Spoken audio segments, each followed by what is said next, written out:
Hello, everybody, and welcome back to the Star Wars Expanded Universe, narrated by Disney,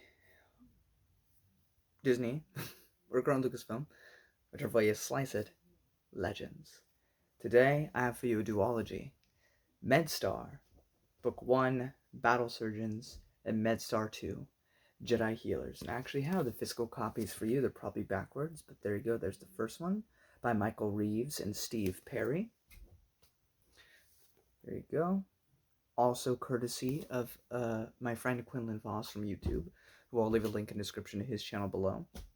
But Micheal Reaves, for you who don't remember, he, all the way back before episode 1, wrote the novel Shadowhunter, where we got introduced to Lorne Pavin and his droid buddy I-5. He'll have future stuff during the Dark Times era, after Order 66 and everything, with Jax Pavin. We haven't gotten to those yet, but those are down the line. And Steve Perry, who is very famous for the novel that takes place in between episode 5 and 6, which is Shadows of the Empire, which focuses on a new criminal organization, well, new at the time, Black Sun, in between the events of the movies. So, definitely a prolific writer. He's written some other stuff. He helps write this. There's a Death Star novel coming up in the future, which kind of is a big retcon book.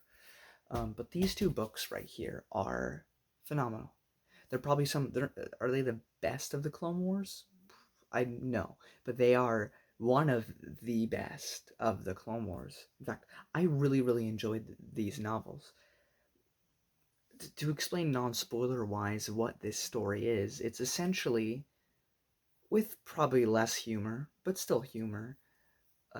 If you ever watched the old TV show MASH, which is basically a show about a bunch of doctors during, I think, the Vietnam War. I could be wrong about that, but I think it was the Vietnam War is what it was supposed to be.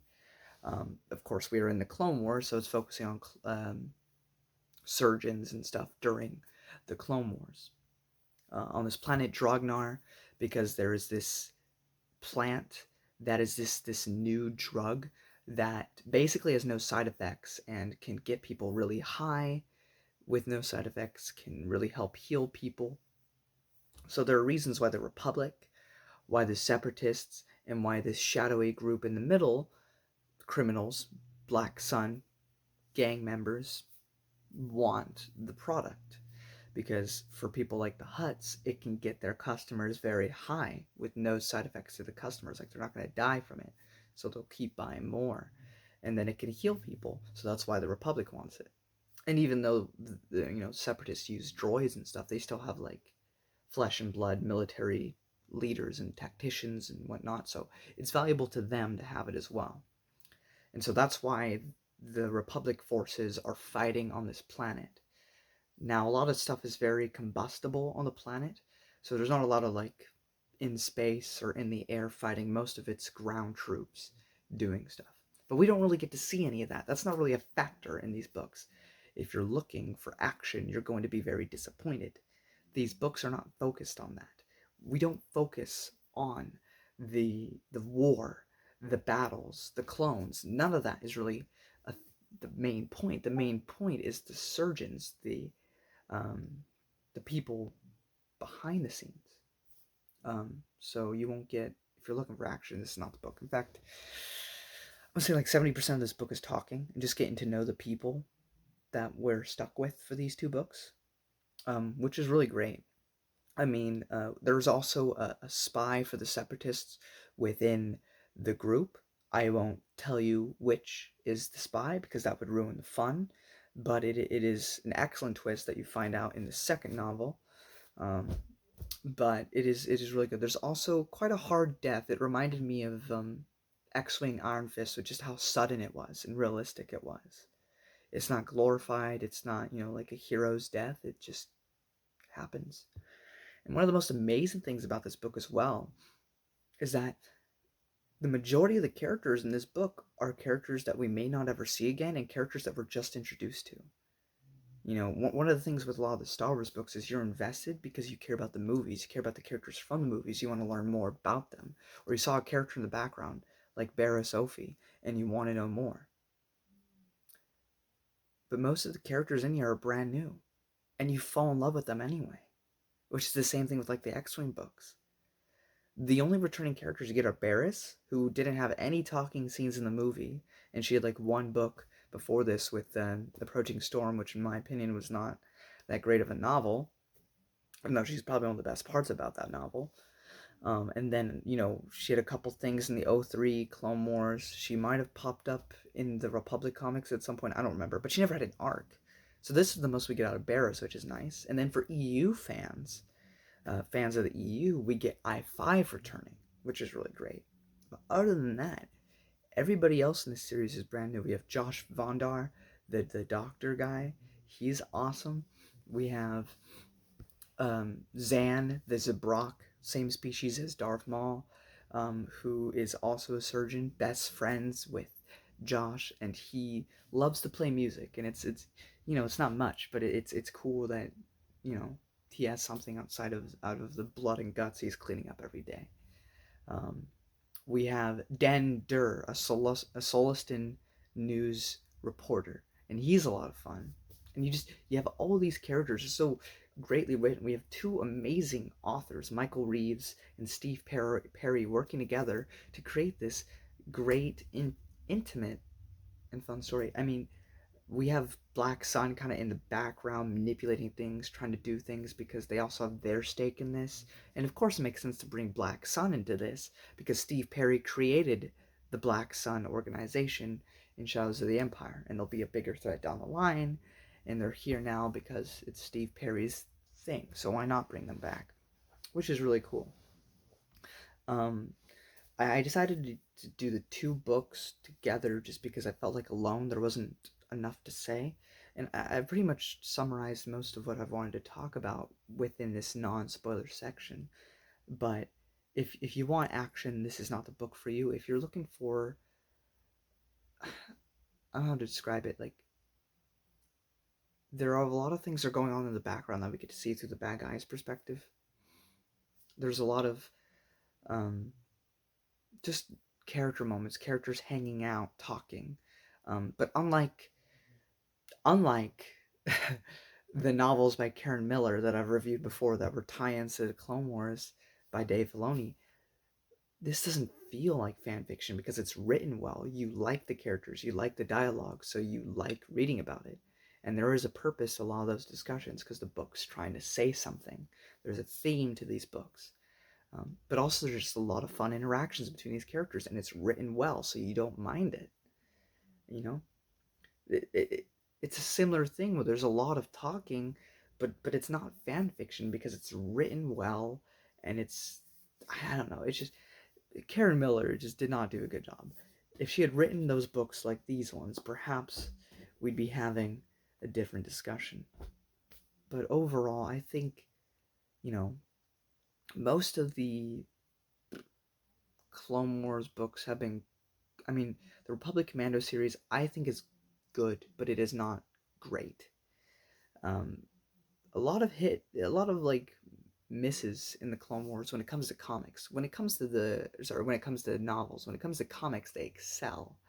But I feel like the novels have been a bit lackluster. However, these two books are absolute gold.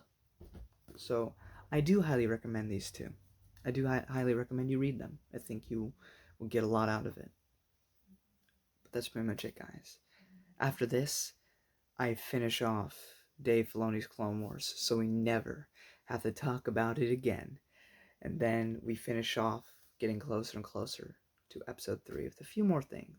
But I hope you all join me for that, because we have so much left in this universe to explore. This revitalized me, I have to say. This is such a unique story. I mean, it's nothing crazy, nothing life-altering, but they're good reads. And 2 books, and I really, really cared about these characters. I will say there is a short story in between the first and second book, called Intermezzo. It was in Star Wars Insider 83, and it's basically just dealing with the death from the first book, which I'm not going to tell you in spoilers, of course. And it's dealing with Josh, dealing with will he have revenge, because he kind of meets the guy that was responsible for the attack that made the death happen, without getting into spoilers. And so it's like, does he kill this guy, or does he save this guy from dying because he's a doctor? That's what he's sworn to do, for enemy or for good guy. And it boils down to what would the other person do. So that was a pretty good short story. Is it necessary for the second book? No, but I do think you should read it before you read the second book. I mean, that's pretty much it, guys. I'm getting to spoilers. If you don't want spoilers, time to get out of here. So, I forgot to mention Admiral Beeld in the first book, but he was this other criminal guy who was trying to do a lot of stuff, trying to go against the Separatists, go against Black Sun. He's trying to do his own thing, and by the end of the book, he suffers the consequences and loses. There's also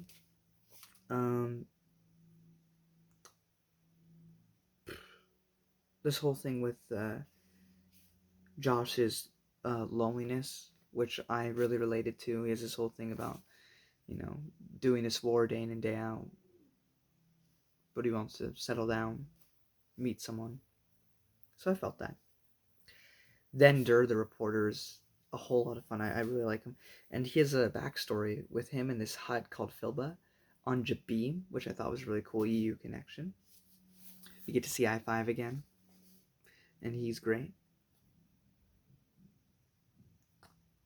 And like I said, with all these different discussions between characters, I don't remember who Dan is talking to, but he tells this story about when he was on another planet with another war going on. This was before the Clone Wars. It was a minor war just on this planet, which, I mean, on Earth, a war would be a big thing, right? But in Star Wars, I mean, compared to intergalactic war, it's relatively small by comparison, but there was a war going on. And he's following this one side, not both. Hold on. Sorry about that. But he's following this one side of the war. And it's kind of this instinctual thing, because I think it's one of the human planets. And even though the Solistan, for those of you who don't know, the Solistans are, if you remember in episode 6, Lando was riding the Millennium Falcon to the second Death Star, and he had somebody in the passenger seat with him. That was a Solistan. Anyway, he's smaller than, like, humans are. And even though he's older in years to the kid that he was following, a scuffle happens, and the kid jumps in front of him so that he doesn't die. And he says, "Why? Well, I'm an adult. Like, you're a kid." And he's like, "Because you look small." And it was just instinctually he had to protect him. And as he was dying, he just asked him to tell his mother for him that he loved her. Shortly after, reinforcements arrived and shoot the guy that shot the kid. But the guy who shot the kid was also a kid. And when he went over to the kid, the opposing side, what did that kid say also? "Tell my mother I love her." And so it's just a really chilling story. Also, just the fact, not everything's always black and white. There's families on both sides of a war. Mothers who will lose their sons and never get to see them again. That's just the reality of it. You could absolutely be doing it for a just cause, for a just reason. But at the end of the day, you will still be snuffing out life. And that should never come easy. So I just thought that was a really touching story. By the end of the book, the death that I wouldn't give away in spoilers, Zen, the Zabrak surgeon, they're escaping in the ship to relocate to a different part of the planet. An explosion hits the ship, and a piece of shrapnel really quickly lands its way into his brain, and he dies almost instantaneously. Just gone. And that, for some reason, they hit really hard. And it was rough.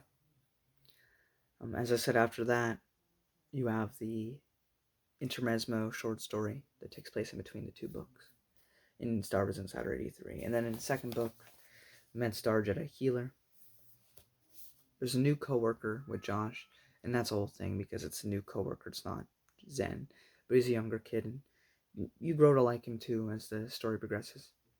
We also get introduced to Josh's uncle, or there's this whole side thing that I haven't really gone into about how Corellians have this weird custom about getting married to people outside of Corellia. And I guess his uncle rebelled against that, and his family just abandoned him, said, "You're not part of the family anymore." So that was the whole thing. But that was really good. I-5's mission. I-5 had lost some of his memory, of course, because of events of Shadowhunter. And when he finally regains them in this book and remembers that he needs to go find Jax Pavin and take care of him because he promised Lorne that he would. So that kind of sets up the story moving forward in Coruscant Nights that we'll read in the future. And Josh's monologue to his uncle about his love for Tolk was really great. Lastly, the spy for 2 books that we didn't know the identity to. There's really only 2 possibilities, and I have to admit they tricked me. They really got me to thinking it might be Tolk who was a spy, but it was not Tolk. For those who read the book, you know. It was Chloe Merritt, basically the therapist who had betrayed them. And I have to say, for all the reasons they could have given for why he betrayed the Republic, for why he was a double agent, that was a really surprising one. The Republic is having a secret prototype super weapon that blew up his entire planet, making almost his entire race be extinct. There's like maybe a couple hundred or 1,000 left of them. I mean, and knowing that's from the Republic, that's reason enough to want to destroy it. Still doesn't make anything he did right. And that's just crazy, because like, that's pre-Death Star right there. And of course, the Republic kept it hush-hush, because Palpatine's perfect at keeping things like that hush-hush. How he kept an entire planet blowing up hush-hush is insane. But he did it. We are getting closer to episode 3. So Palpatine may be getting a bit more cocky, as his time is almost near. His ascension. The revenge of the Sith, almost at hand. And there's that final confrontation between Josh, who's not a soldier, he's just a surgeon, and this guy.